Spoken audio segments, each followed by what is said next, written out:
How to deactivate Facebook account. Hey everyone, welcome back to our channel. In today's video I will guide you on how you can deactivate your Facebook account, so make sure to watch the video till the very end. So if you want to deactivate your Facebook account, all you have to do is go ahead and then first of all launch the Facebook application here. Then make sure to tap the three lines option located at the top right hand side of the screen. Then tap the gear icon in order to come to the settings and privacy page. Now just go to Account Center.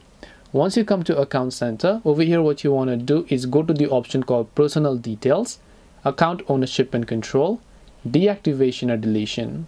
Once here, select your Facebook account, as that is what we want to deactivate. So make sure Deactivate account is selected. It will already get selected by default. And then now just tap the Continue option here. Make sure to follow along with other changes, and then your Facebook account will get deactivated successfully. This way you can deactivate Facebook accounts. Hope this video is very helpful. If you have got any questions, feel free to leave them down. Thank you for watching and see you in the next video.